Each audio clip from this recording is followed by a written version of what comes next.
The lightning path really fosters um, the emergence of the individuated human, and in a sense, it's a participant in the more universal myth of the individual. And I have a quote here from Dwayne Rourke, who's one of my major mentors and who has provided plenty of inspiration to me over the years. So what he has to say is, our world crisis is sacred because it is a rite of passage, and all rites of passage have a sacramental character. They contain, pulsating at their core, the power to make a new beginning, the power to recreate oneself, not as an isolated, lonely, and frustrated ego, but together with those who also have the vision, the lucidity of will, and the gut strength to begin again, and by so doing, to co-create a new image of anthropos, a new myth of the individual.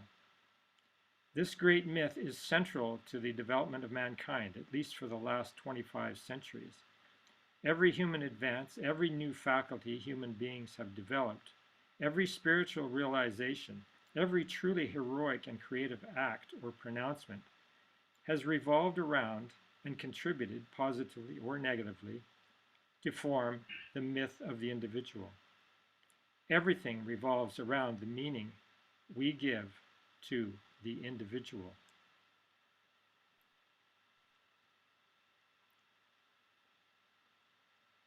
A quote from E. E. Cummings: "To be nobody but yourself in a world which is doing its best, night and day, to make you everybody else, means to fight the hardest battle which any human being can fight, and never stop fighting." The nature of the individuation process. Nikola Tesla: "Be alone. That is the secret of invention. Be alone. That is when ideas are born."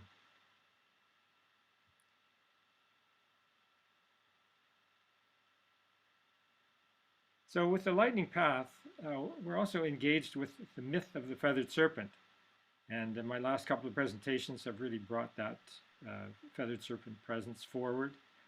And here we again are touching into that. I have a quote from a wonderful book on ancient Mesoamerican mythology, Burning Water by Lorette Sejourne.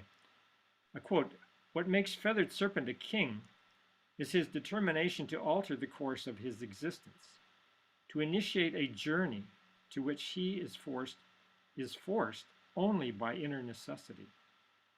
He is sovereign because he obeys his own law instead of that of others. He is the source and origin of movement."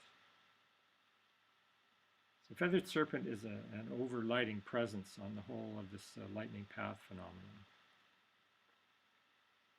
Lightning path is informed by the Mesoamerican myth of eternal return, embodied in the culture hero Quetzalcoatl, Feathered Serpent, Kukulkan, Viracocha, known by all these different names, and fundamentally as a bright guide of interior reflection. So much of it is about the inner work. Jose Arguelles, foremost proponent of the myth of the feathered serpent in the modern era, truly a visionary who has worked tirelessly to bring to the fore the Mesoamerican cosmological heritage, certainly, and more. This book, Earth Ascending, is a very universal orientation, a body of knowledge that comes from many different traditions, and very comprehensive visionary outlook. This is one of 49 maps in that book, Earth Ascending, and it gives us a sense of where this work that I'm pioneering is centered, and that is in shamanism, essentially. That's at the very core of these many different disciplines.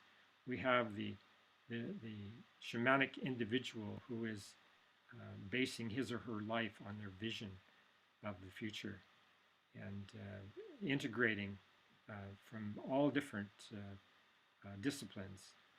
And that's been the nature of my personal work. I'm an astrologer, I'm a mythologist. I'm actively engaged in geomancy, aligning with the higher forces, and bringing that into day-to-day living. A quote from Jose: "If Earth Ascending," speaking about his book, "is to be of any use at all, it will show itself as a guidebook to the dawning age. May those who have followed to this point find in themselves a seed and make of themselves a path, releasing the light so that others may know." Well, this was a quote from that book, Earth Ascending, that I came across in 1986, and this was near the end of that book, and I really took his teachings to heart, and felt that 10 years my senior, he was an exemplar of the very peaceful revolutionary action that he proclaimed was needed. And this whole notion of the seed is something that Rudyard develops extensively in his philosophical outlook, philosophical and astrological. It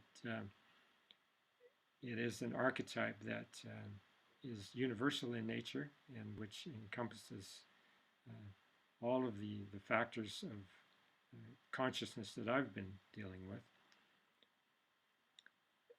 In 1986, after having read Jose's book, I was alerted to the Mayan Tzolk'in calendar, and as I say here, 14 years after beginning a lunation cycle journaling practice, I experienced an unexpected, full-bodied initiation into a transcendent realm of archetypal symbolism informed by the Tzolk'in, most sacred of Mayan calendars.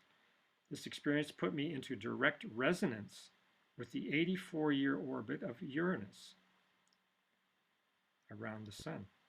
I have sustained that resonance ever since, and I now refer to it as the lightning path. So this is, I'm just, when I'm putting these presentations together, I get more insights about what I've actually been doing. So it's very educative to me as well. And I'm seeing my life now in the context of 50 years of journaling, and it's been this was a very significant turning point for me, because what happened here was I became resonantly attuned to this orbit of Uranus, and this came as an unexpected surprise. So I'm in that moment integrating Arguelles' work with the Tzolk'in, which he also called the harmonic module, and the work of Dwayne Rourke, especially his work with the lunation cycle. So the journaling practice I established virtually integrated those two teachings into one, and there was this unexpected surprise where I started using the harmonic module, the Tzolk'in, at a totally different scale than was popular and is still popular, and that is at 1 day per sector. So that harmonic module, as we see it here, has 260 sectors, and conventional use says that's 260 days. Well, the way I'm working with it, and that's why new moon each month is so important to me, each sector is one lunation cycle. So at each new moon, we enter a new sector of the grid. And when I say we enter, this is actually a global perspective. And although I've glimpsed it for myself, I really believe that it's meant to be a much broader point of focus. It's in a sense, it's the release of a new calendar, sacred calendar, for people to be able to use and to derive inspiration from. And that's what it's all about.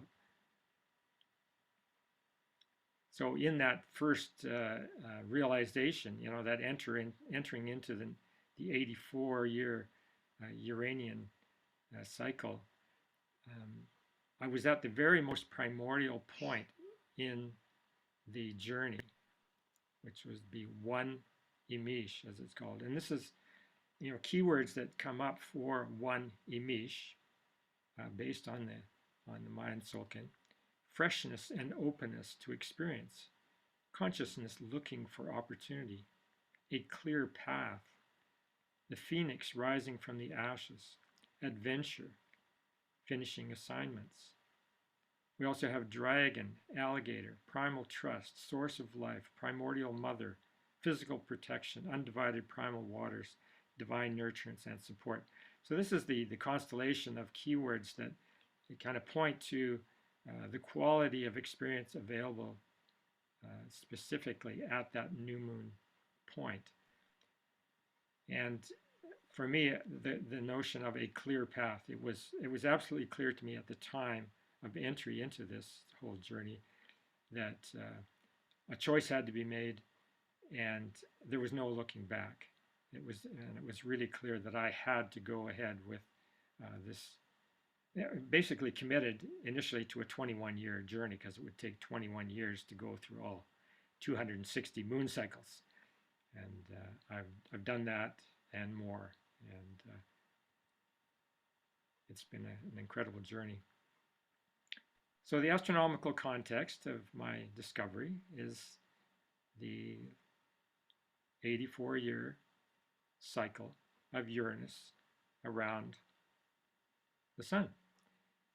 So coincidentally to my discovery, we have Voyager 2 flying past Uranus, sending back photos. The most,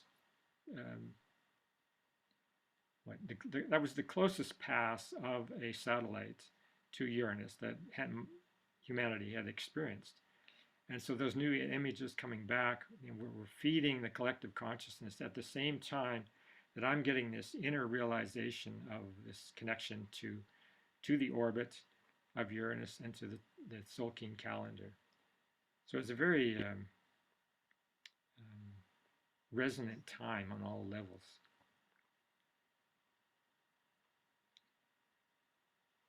Also simultaneous to that time, we had Halley's Comet swinging by.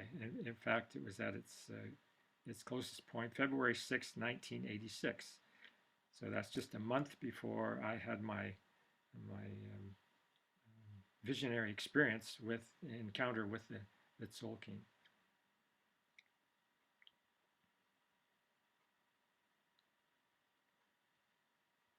From astronomy to astrology. Astrology looks at least the humanistic astrology that Rudyard presents. Sorry for this. There we go. When it looks at Uranus, we see it as one of the three outer planets, as Rudyard calls them. And he refers to them as ambassadors from the galaxy. They're not so much planets of the solar system as planets of the galaxy. And they each have their own, so this is Uranus, Neptune, and Pluto, the three outer planets. Each have their own quality, and in a sense, each is a power that we're meant to master in our own personal growth. So Uranus as the galactic ambassador of transformation. Uranus represents essentially the power enabling man to ascend from one level of consciousness to the next. That is, to experience a true metamorphosis. So a fundamental change in the way we think about things. This Uranian archetype is always present with us as a potential. And so much of it is about having a readiness, an openness to receiving this kind of transformative impulse in our lives. There has to be a certain readiness. If there isn't, then it happens as transformation by catastrophe. It's always referring to things that we have no control over. We can be open to receiving the change, but we can't control it. That's the nature of Uranus. The control dimension is Saturn.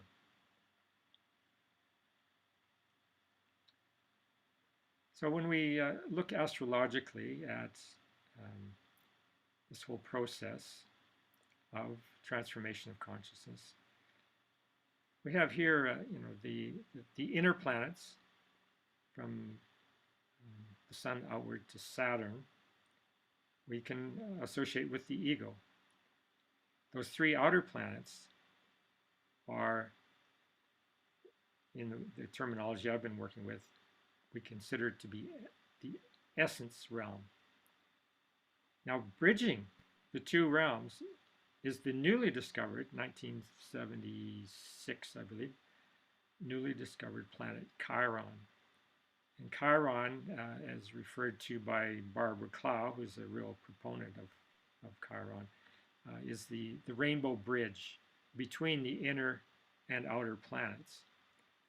And Chiron is really, once again, an overlighting presence on the lightning path because it refers to divination, which is really a lot of what the lightning path is about. It's about choosing to transform and then choosing to take on the tools that will help us in that transformation. So we can ready ourselves to receive the Uranian thunderbolts, so to speak. But we need a chirotic or chironic practice in place in order to facilitate that with grace and with ease, we'll say. But the tools are there, and that's a lot of what the lightning path is meant to provide. This is an image that I came across through John Lilly, and it's also a Gurdjieff, the Gurdjieff vibration level of states of consciousness. So a very integrative image here. And I've overlaid, we have on the right 100% ego. There's a journey from ego through self, and self in this case would be represented by Chiron, the self-transformative impulse, which can lead us eventually into essence, our essence self.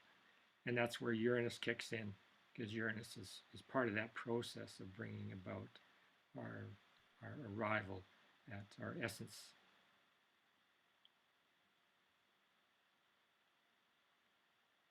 Another way of looking at it, it's an old wood block from I don't know what century, but way back.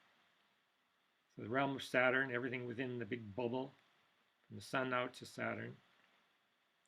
Then we have the self, the realm of Chiron, the adventurer who's piercing the veil. He's puncturing the Saturnian boundary and going beyond, out and beyond. And he's choosing to make that choice.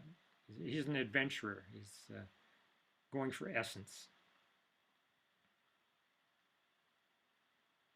So from ego transcendence to galactic navigation. Arguelles brought out this book in 1986, which further developed this whole teaching around the Mayan soul king. And as he said, as more of us learn to navigate the galactic median through skilled use of resonant harmonic frequencies, we will merge into the greater life. So this notion of resonant harmonic frequencies, that's something that has really caught my attention over the years, and I'm not alone in that. For example, once again, Nikola Tesla, if you wish to understand the universe, think of energy, frequency, and vibration.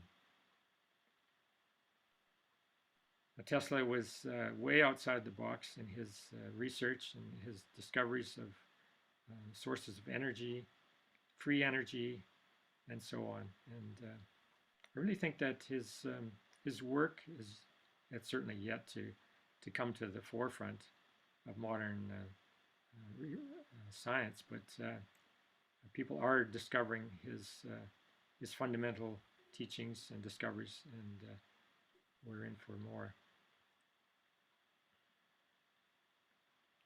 So when we come to the lightning path, I'm saying, yeah, think of energy, frequency, and vibration.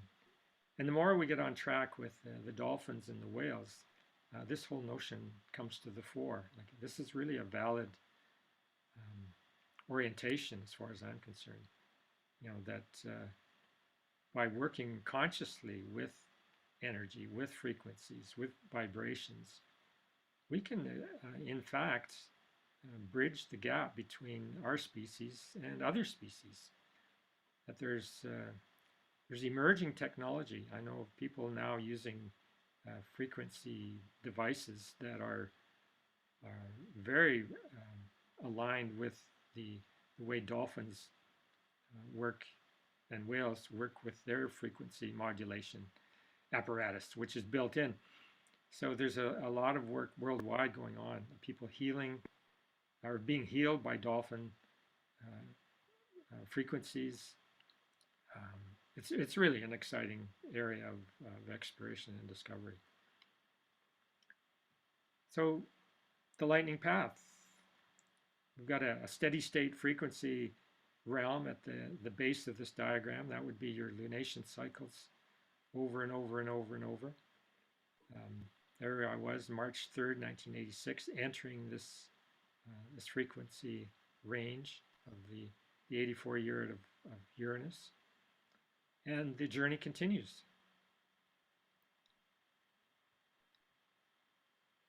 So as we move deeper into the lightning path, we see that we have activation of the fourth dimensional light body.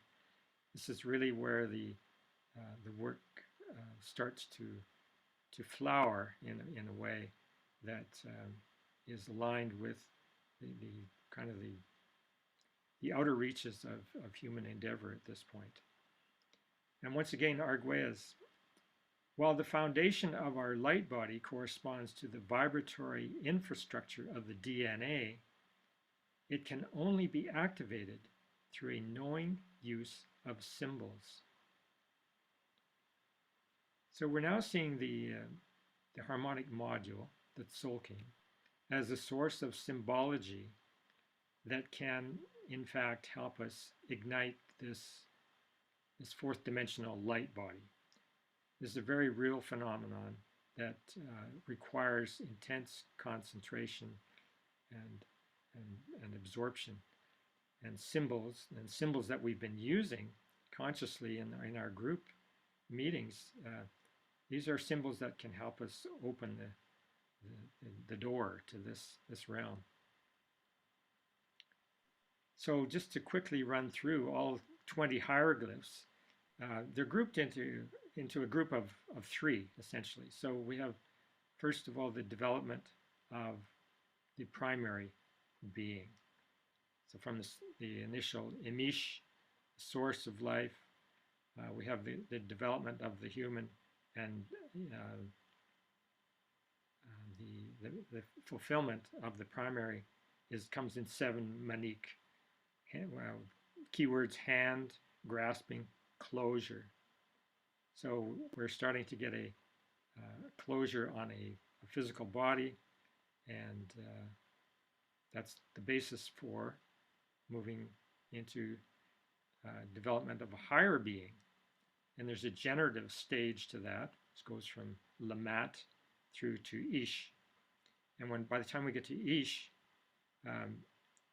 as they're indicating here, the highest level of individual conscious development. So this is the fully individuated human. That human is then at the point of readiness to participate in the manifestation of the higher being and the fulfillment of that. And this is why in the Mayan cosmology, you will see at the very pinnacle the Ahau beings, the solar This is the realm of the solar mind, the solar lord. It's all about mastery,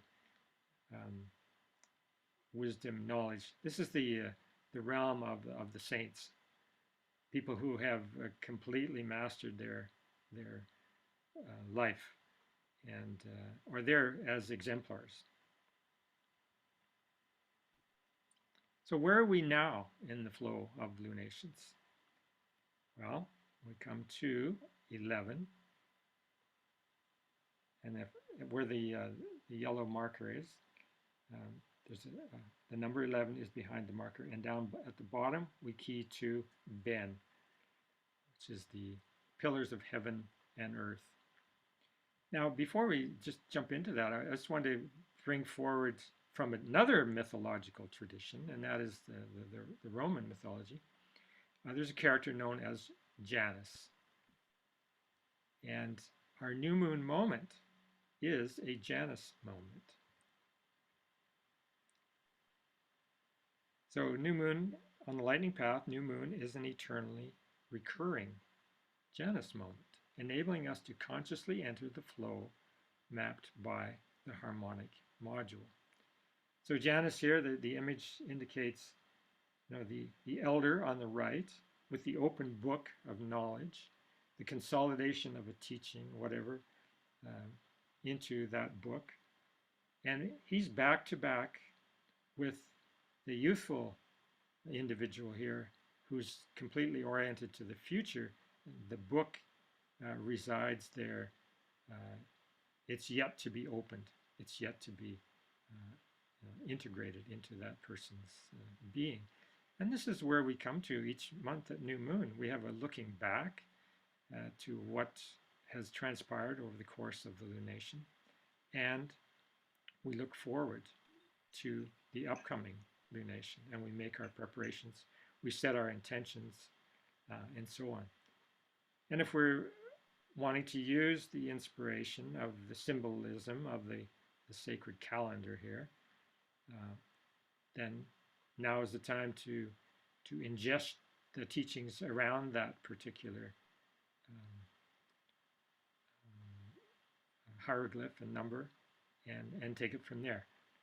So new moon is an especially important time on the lightning path, for it is at new moon that we exit one synodic cycle of time and enter a completely new synodic cycle of time. So the synodic cycle of the moon is the 29.5-day cycle that takes you from a new moon to a new moon.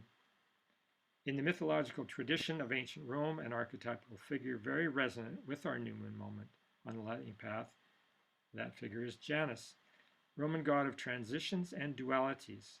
Janus is portrayed with two faces, one facing the past, one facing the future. He also holds a key in his right hand, and a key refers now back to Chiron, which symbolizes his protection of doors, gates, thresholds, and other separations or openings between spatial boundaries.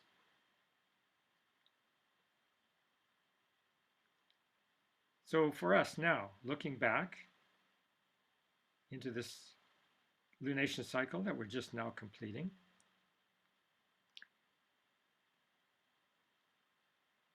we've been in 10 ebb, and as we learned at the last new moon, 10 associated keywords: manifestation, motivation, true identity, foundation of essence self, aligned manifestation, intention.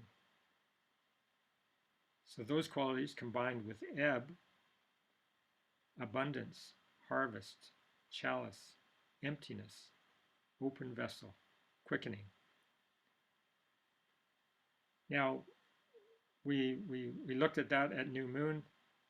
We took in what was right for us, and we let the rest go. I know for me, I was very much the keyword intention really comes to mind, because I set my intention at that new moon to complete a series of musical creations that explored the human cetacean interface, and that's coming up shortly. the results of my fulfilling that intention are ready to be released later today. Steve came forth with this beautiful image that really I experienced it as a complete snapshot of the beautiful encounter we had together at last new moon, where the cetaceans, the whales were part of that whole scene, and have been ever since. This has been a very rich lunation for us all in encountering whale images and the creative artistry here. This is exactly what the lightning path is meant to be, an inspiration to artists and to our creative process.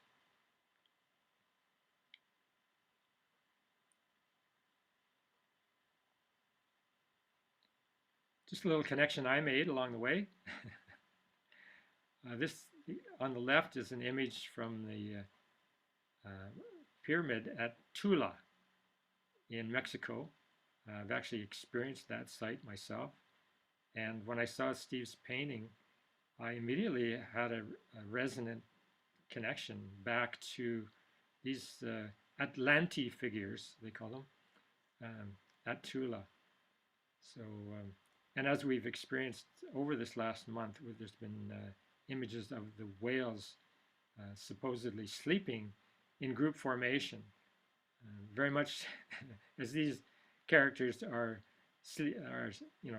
in formation, and they're definitely very vertically aligned. That's all part of the presence.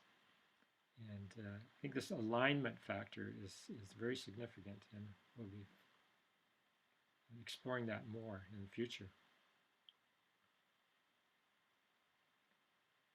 This came up, again, posted by Steve, and it exactly was the feeling I had as I launched into my dolphin music, or dolphin-inspired music. And I really enjoyed encountering this. Thank you, Steve. And that has resulted in what I'm releasing later today, as a playlist of 9 songs inspired by the harmonic module, or the lightning path journey. And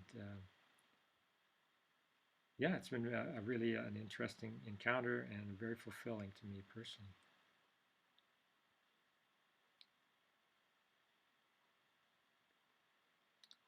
So now looking ahead into this moon, it's an 11 Ben moon. So keywords: dissonance, change, disintegration, letting go, stripping away, complexity to simplicity.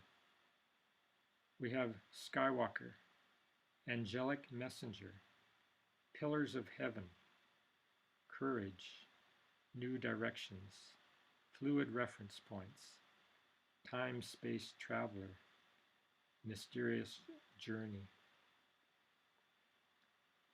Now we'll each absorb from that what works for us and let the rest go. And I know for me, I zero in on mysterious journey, because I remember 21 years ago,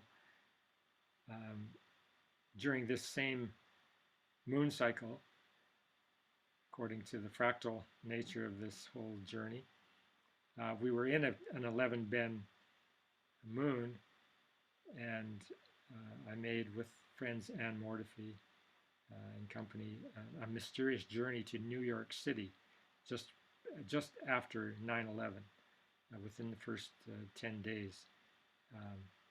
And so when I think of 11 Ben, that's immediately what I go to.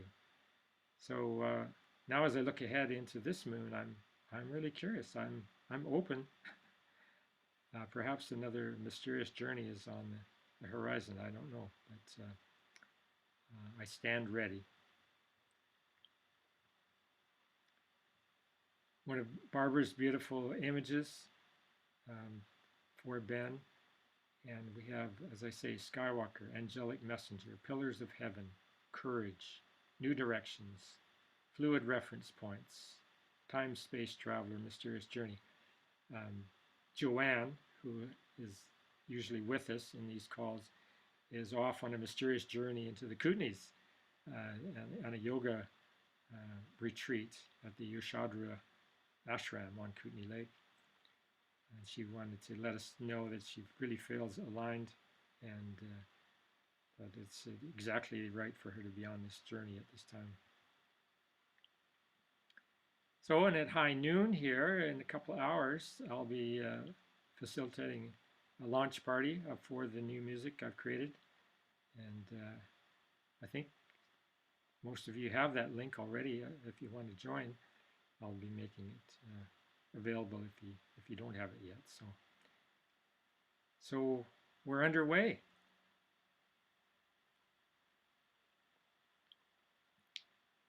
Giving once again the last word to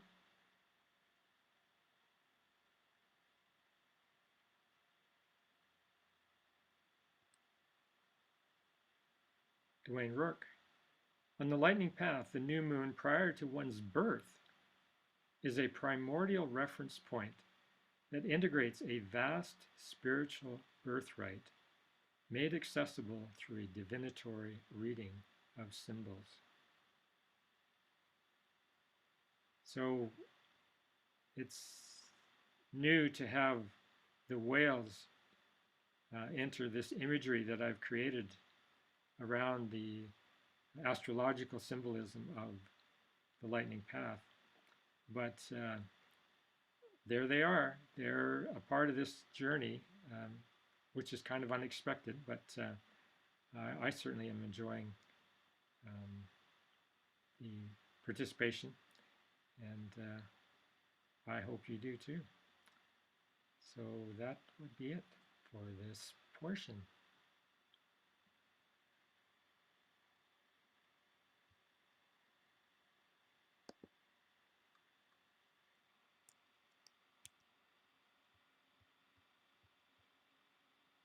And there we go. Thank you.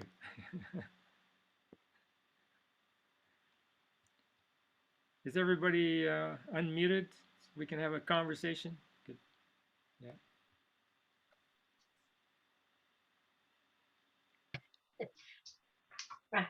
I have my one of my buddies here. His name is Rascal, and I must say he enjoyed your presentation. He came and sat and shared my chair the whole time quietly. He's my energy reader, so I know I'm in a good group when he's here and happy. He loves art, Sophia's art classes. Yeah, that's Raja's workshops. Yeah, so. Oh, that's great. He was happy to listen, and it's awesome what you do. My goodness, wow! I understand. Thank you. More of what your path is about and what you're doing, and there's so many layers. I easily get overwhelmed. That through the presentation that you do and how you explain it, it makes it easier to follow, and as you say, take what you like and take what fits. Yeah. Right So on. I look forward to the music. Yeah. I don't always I don't know if you know of Jamie Sam's writing from. Yeah, so I have the Earth Medicine, the 13 moons, and I go there often. I haven't consistently made it through a whole year yet, but I do like to acknowledge and celebrate the moon because I know it has a vast influence on us. And yeah, when it's full or new, I don't often sleep for a night or two because it's just vibrate. I'm just awake. I'm just awake. I hear you. Yeah. Yeah. I always say it's because I work midnight shifts, but I don't think so. And the older I get, the stronger the connection seems to be. Mm. So anyway, thank you very, very much. My pleasure. Thank you. Thank you. It's been wonderful. I've scratched down more than 3 pages of furious writing. I could barely Wow. read, and I'm going circling things, and you triggered so many old memories or knowledge, the Great. knowledge that way back in there somewhere. Right on. And yeah, I just want to know more. It's just makes sense. Right on. And like Shirley, I know when the moons, I know about the moon. I lived on a fishing boat. I was a commercial fisherman for a number of years, and you could really tell the impact on the waters. And one point, I don't remember the cycle where it was. It was back in the late 70s. Sophia would probably know it. Just out of Cowichan Bay, you go through Sansom Narrows to get to Maple Bay. And we were fishing there. And there was a local pod. And at that time, there were 28 in there. Wow. And they decided to come through right. We were surrounded, cut the motor, of course, and watch Grandpa breaching the whole Wow. show. No camera, no phones. That one's up in here. Right. But it really, really Yeah. triggered that memory, and I thank you for that. Oh, my pleasure. That's awesome. Totally enjoyed it. Great. Great. I love cetacean stories. Mhm. Well, you and Sophia have lots of them. I know that. Yeah, we had them up in Alaska and they invited us out from Homer. They said, "Oh, we need 2 more people and then we can go." And we said, "Yeah, well, do you offer the senior rate?" And they said, "Sure." And it was just an amazing, amazing trip. We got out there and the humpbacks just started feeding all around our boat. And Yes. yeah, it's in here. It's just fascinating, the energy that showed up and the vibration. It's just wonderful. Mhm. And yeah, in this last moon, I really get that Janus symbol. I've been going through this phases of the moon book, Mm. and Oh, but I started at the full moon in this last moon, and I've been doing each phase as the phase goes along, and it's really been an eye opener. And now I'm at the new moon, the seed, to right. start again. So now this month I'll go from the new moon up to the full moon and complete that. And I agree, like with Carrie and Shirley, feeling this.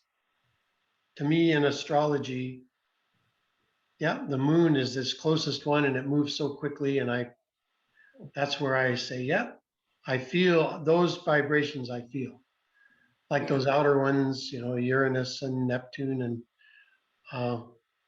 they're definitely a lot more subtle and takes a little more tuning into, which I'm working towards. But this moon one is really, to me, as you say, in the seeing in the tides, and we've been playing in the tides, swimming in the high tide. It's so real. Yeah. So there's no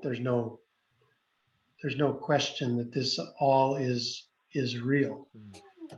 And that Janus image of the older sage looking back, and now at this new moon, the young starts again from the seed going forward. It's really starting to make sense to me. Right on. As well as my nickname my older brother gave me when I was younger. My nickname was Moon.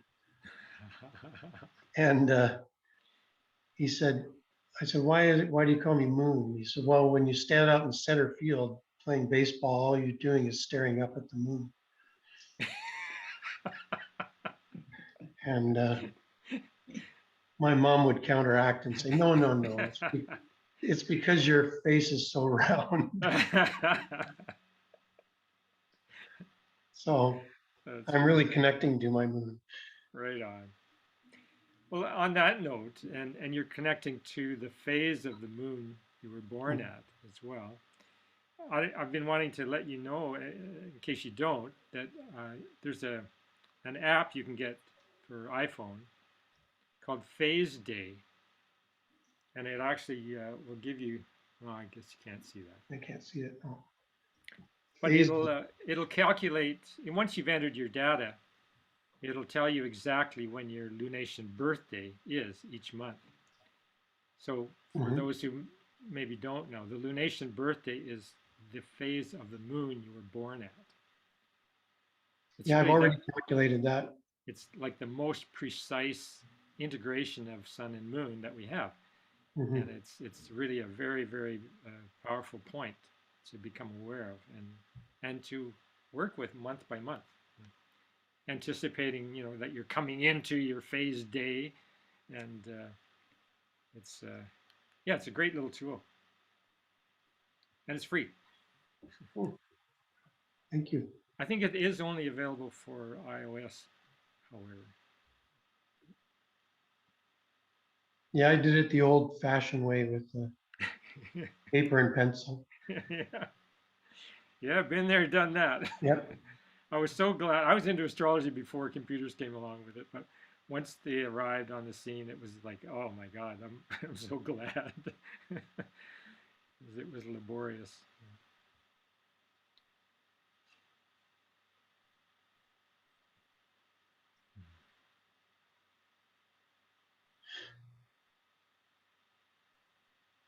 So I just want to say that I got a message from Barbara, and what she's saying that yeah, she sees that she's in the group, but her phone says that the host blocked her.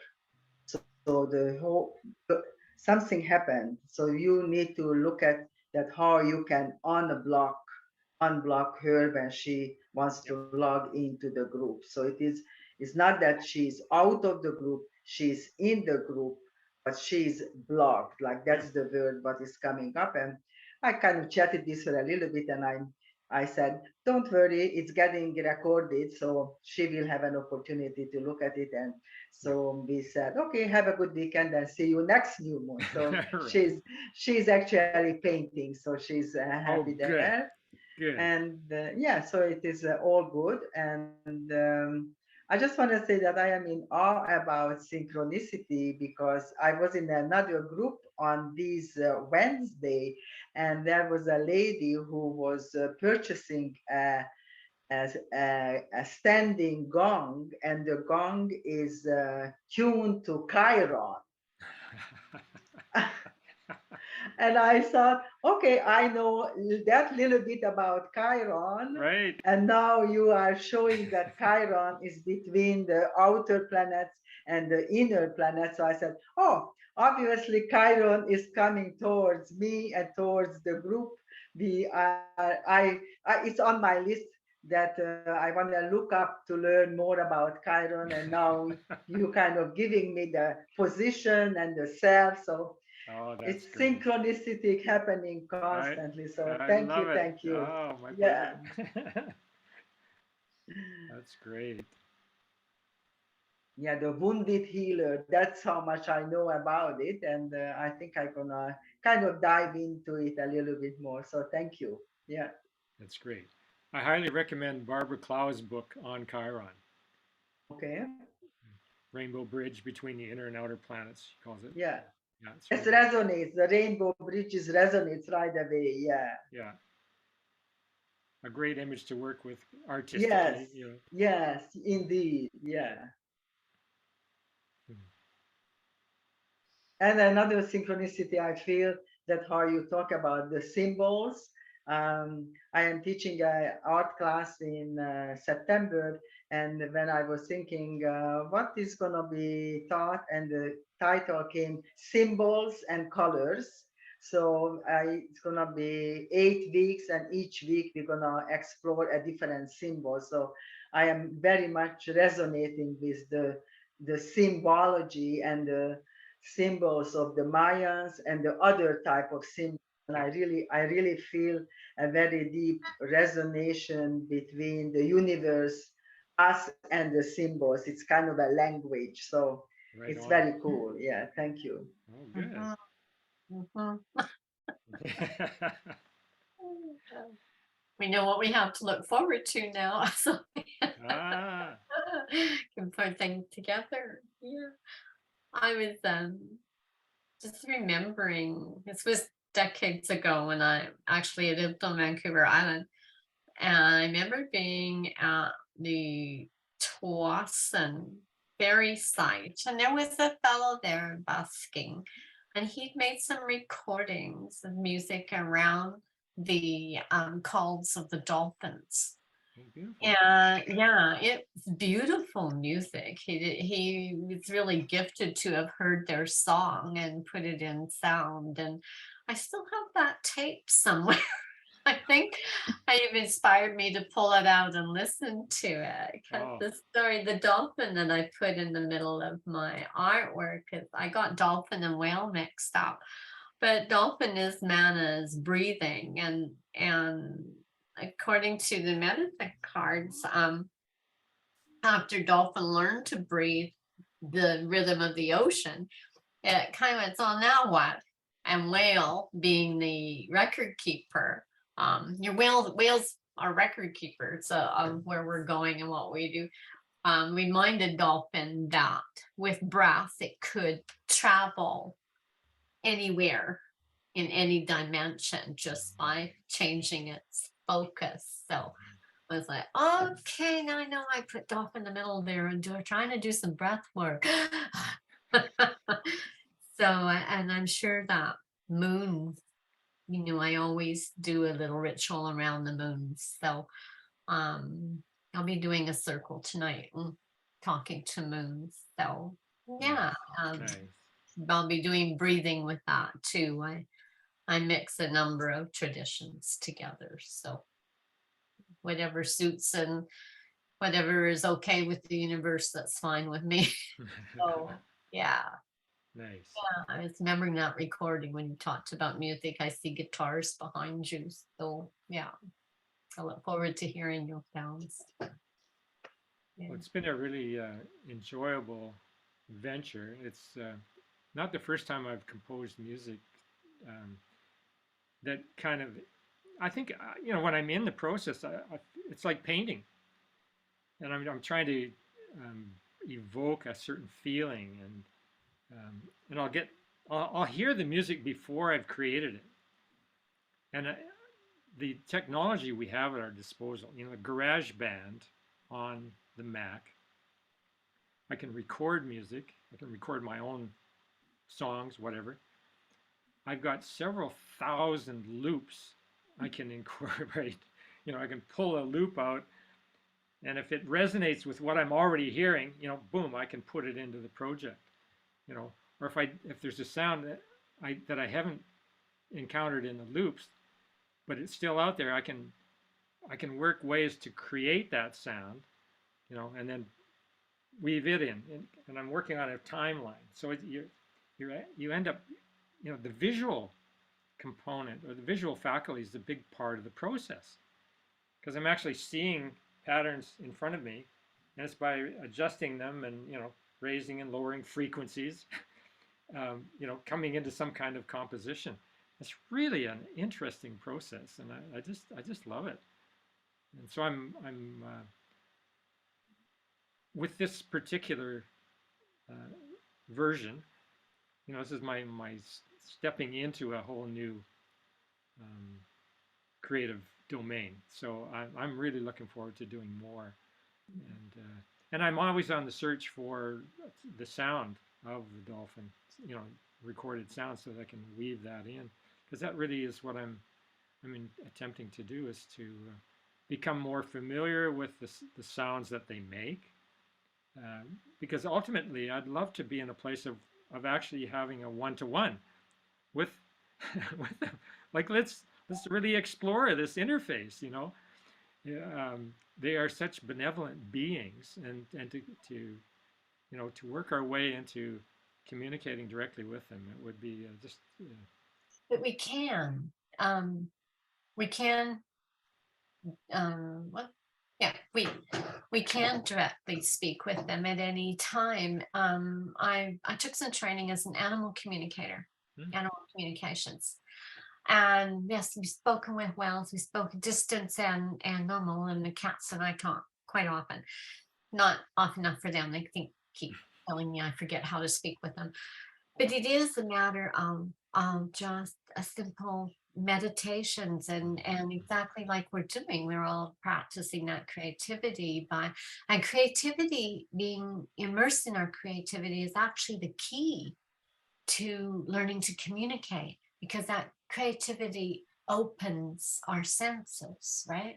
yeah. And it's just learning to be grounded in a little bit different ways, so we're open to what we call the web of life, and emptying our minds and from anything ego, and just letting and recognizing. The biggest thing is recognizing that any plant, tree, animal, whatever, is all a sentient being, and we are all the same. And when we get to that place, yeah, I talk to my plants all the time, and they yell at me when I don't water them, and you know, and all that kind of thing, and that's all it's about, and I think that's for all of us here. We're all at that place where we could do that. So I hope your whale talk comes soon. And they'll tell you their language. They can download the music into your mind. Then you can download it on the GarageBand and just figure it all out. Glad you got GarageBand figured out. I haven't. I You know, haven't figured it out. as you say that, there are days where I've had this sense of the presence of the dolphins, and I'll look at a certain, like I look at my bed with the pillows. Well, I'm not seeing a pillow. I'm seeing a part of a dolphin. You know, like the snout, or you know, just the profile will show up, and it's just like I'm swimming in this dolphin consciousness or whale consciousness, and it's very real, you know. And then pop out of that, and it's back to everyday consciousness, you know. It's been quite the ride, really has, and I love it. No, thank you, Dwayne, for posting my first watercolor. Oh, it's beautiful. I usually play in acrylic, and Hmm. yeah, I hope you notice the one human in the pod member is holding a guitar. You betcha. That's what that I love your stuff, and the images you've posted have been so resonant with where I've been at, like just riveting. You know, like for instance, the Tula one. You know, the standing figures. Um, as I understand it, that temple is aligned with the rise of Venus. So these guys are like standing Venusian pillars of consciousness, reminding us of our, you know, celestial origins. And you know, there was just a clear resonance between your painting and what we experienced as a group, you know, and that particular temple. So thank you for that. Mhm. And the other one, the one that you posted of the lunation cycle from the ancient Persian. Persian, yeah. Mhm. Again, that was, I love that aesthetic, and it Mhm. just really resonated. And that there's so much knowledge available, Yeah. like beyond, you know, what we've been shown. Yeah, That's what's so fascinating about your work. It's just bringing this, so much of it tied together. And it's really, it's fun in that symbology, and just playing with it. It's a place to play. absolutely. And that, to me, that's so much the message from the dolphins. is Mhm. the playfulness.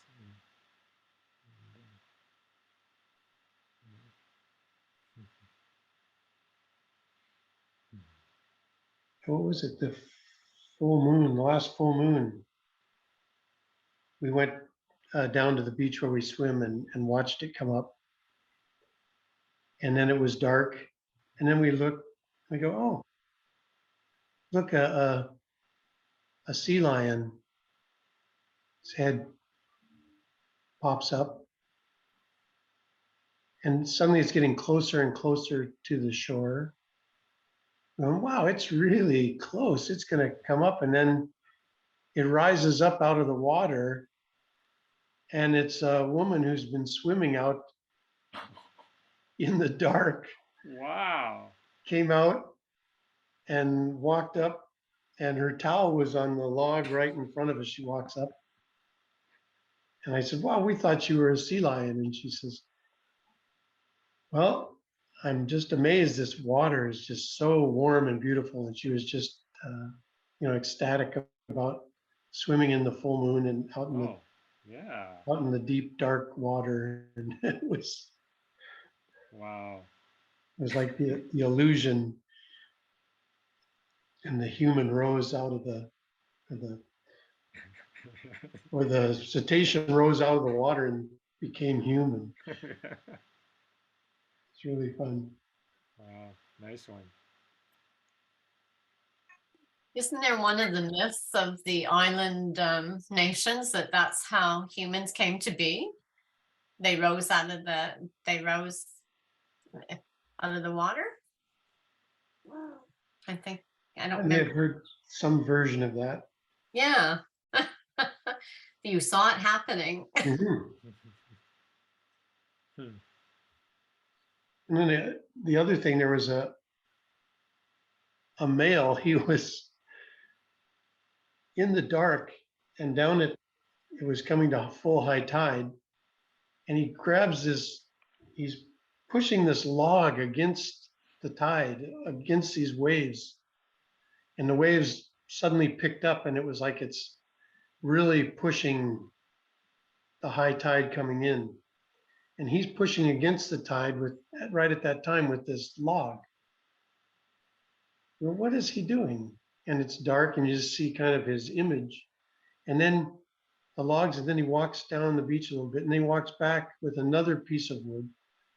He goes out and he gets on the log and just starts paddling around on the log. It was just, it was really an interesting masculine, feminine watching in Oh, the yeah. full moon dance. It was really fun. Oh, that's great.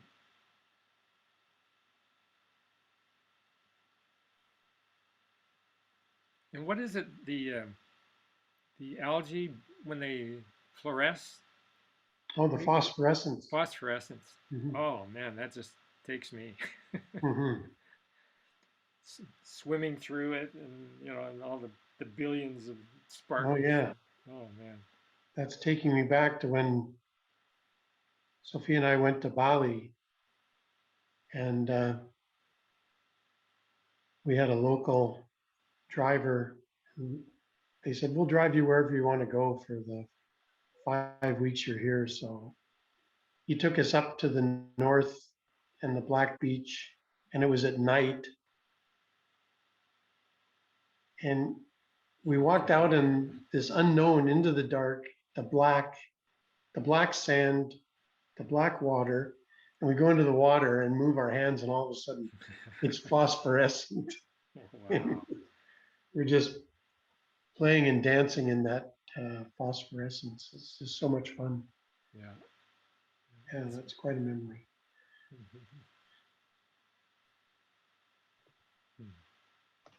One of the most brilliant full moons I ever danced under was in Athens. And the fellow, the Canadian who I was traveling with, we hiked up to the Acropolis under the full moon, long steps, probably it goes on and on and on. There was no one up there. And it was before everything was barricaded off. So the two of us, and it was the time warp. Like time went out the window. We were there, and it was a magnificent experience. Yeah, same kind of thing with Stonehenge. I think now they've got it all cordoned off. You can't get in there anymore. Too many tourists, I guess. But anyway, I remember that one. Once again, we didn't have a camera, so. But it's recorded. It's recorded in your essence. It is for posterity. Yeah. Mhm. Yeah, totally. Yeah, thanks. That's a good memory. Mhm. Well, thank you. That jogs a memory for me of the Acropolis. And I'm there with a bunch of kids, but and other adults, of course. And I found I had some time on my own. So I'm wandering around and I'm coming down below the Acropolis into the woods. And the crickets, is it crickets or cicada? Cicadas? Mhm. And the noise was overwhelming. But what I got was, this is the harmonious collective. They're all vibing together at once here. And it's just like, it zapped every soul or every cell in my body. And I just thought, they might, like you, I was back there. It was, this is what they experienced, the sound factor was so strong. So thanks for that, jogging that memory.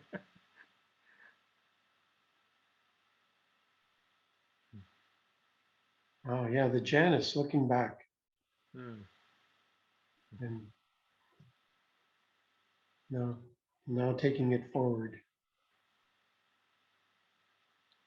Well, as you say that, I'm inspired as of late to look back to Atlantis, the whole myth of Atlantis, and I know Barbara is quite knowledgeable in that realm, and her research has moved her, and so I'm kind of anticipating making music with that kind of overlay, some kind of Atlantean heritage.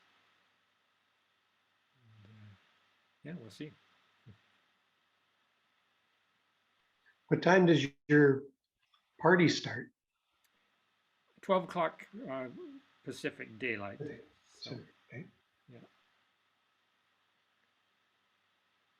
yeah, I've never done anything like this quite before. I mean, these are along those lines, but of course, I'm kind of painfully aware that the sound quality that people are going to get through Zoom is not going to be what you get through your iPhone, iTunes, but and that's been a whole learning process is how to disseminate. Once you've got this product, how do you get it out to the world? And yeah, I've jumped through a lot of hoops to get to where it is now. But theoretically, today, my music is being released worldwide on 40 or 50 different music platforms.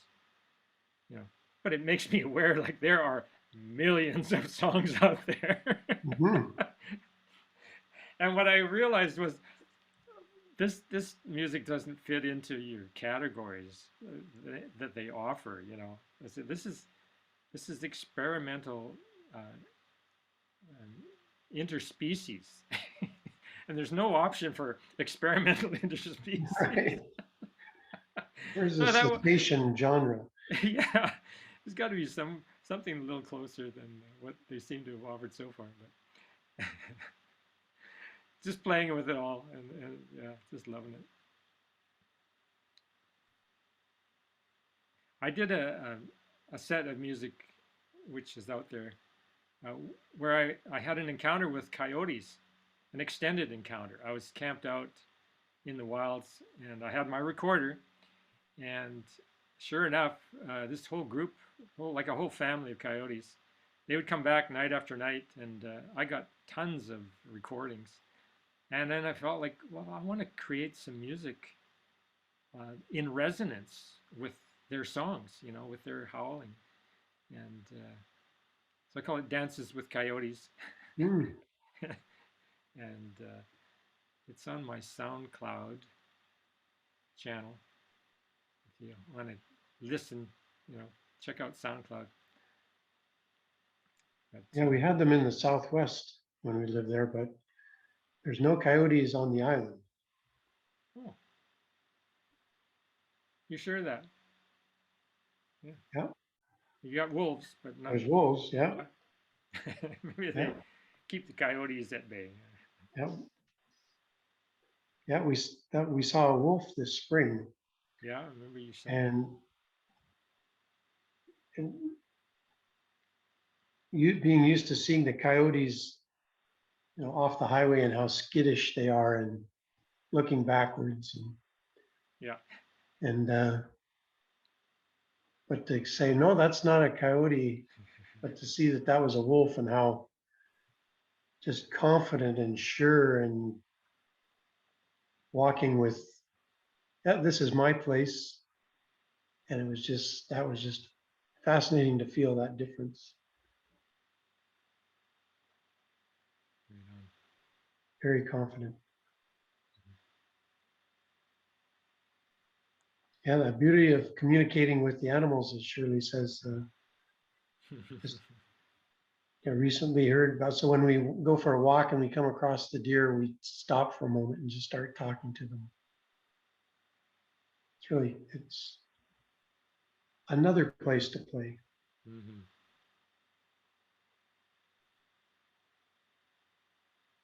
Yeah, I just wish that the mice around my home would actually cooperate. Sometimes animals aren't very good at cooperative listening or living, I should say. I keep reminding them that it's a human house and they need to go and find their own home. But you know, I mean, they know if they get out, the cat will get them, you know, if he catches them. But, you know, it hasn't deterred them from wanting to share my home. It's just like, okay. But I know that, you know, there's deer through the yard and that kind of thing. And today, this morning, Maggie actually alerted me that Mama and her fawn was coming through, and yeah, there's lots of opportunity to talk to them as they come around, and yeah, I find even the fly that's in the wrong place, or a spider or something, even the tiny insects, like, you know, yesterday I went open the window and Frog was looking at me last night, so we spoke for a couple of minutes. I reminded them that need to be careful of the window, because if I close it, I might not see that it's there, and you know, it's a wind one. So yeah, so he was telling me about the rain that's coming. So yeah, we've had rain today. But it's amazing how when we want to, it's so easy to be aware of them all. Yeah, what is it about these groups that don't listen? Like ants and mice and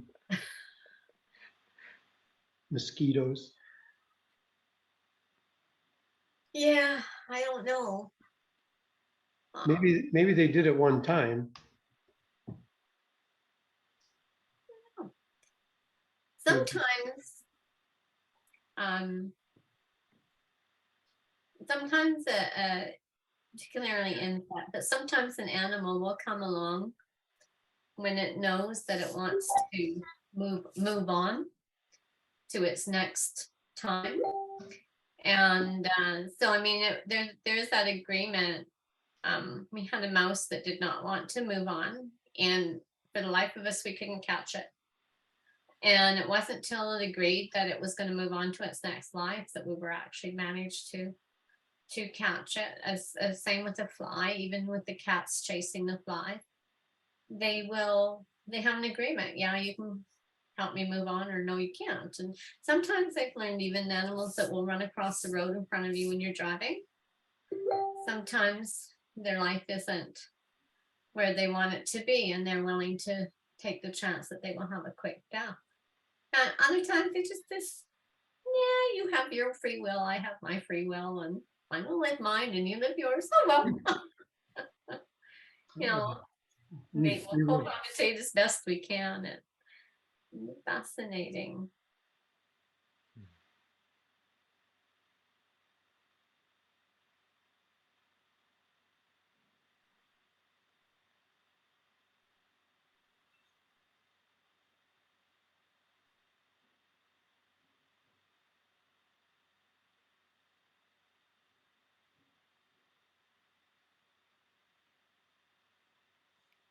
I don't know about you guys. I don't really have anything more to share at this point.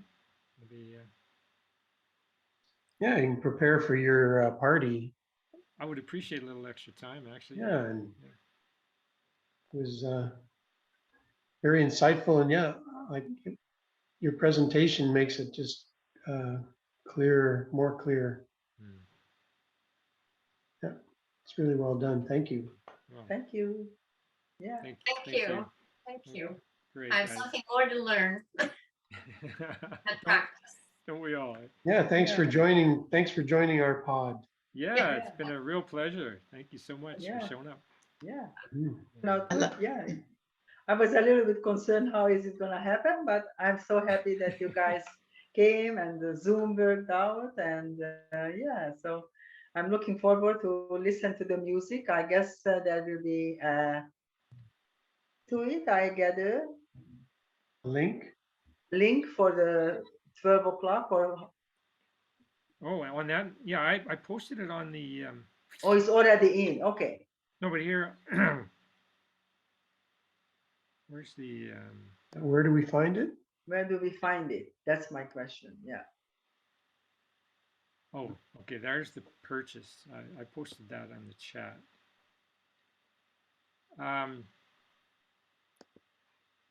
Did I not send one to each of you?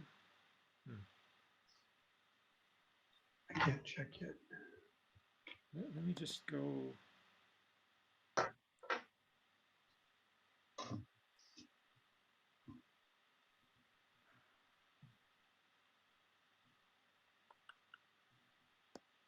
I don't know how the.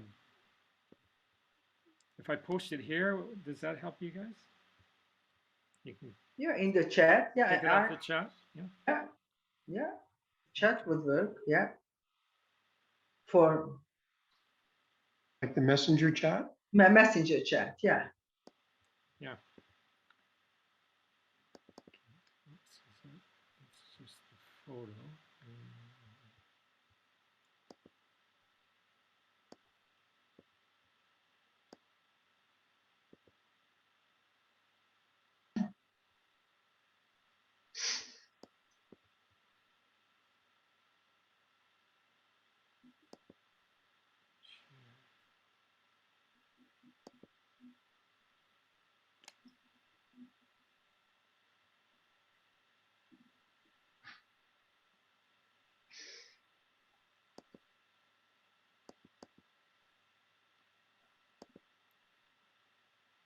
Okay, I've just sent it to the messenger chat. Adi. Great. Phew. Playing with all the gadgets. Oh, God. Sometimes there's just too many things floating around. Yeah. Okay, well, I look Okay. forward to seeing you guys soon, and it's been Thank a you. real pleasure. And Yeah. Yeah, thank you too for Dwayne. showing up. Nice to meet you, and we'll see you again soon.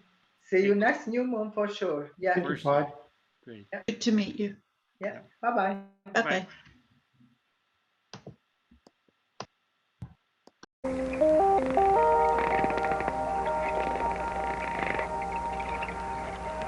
bye.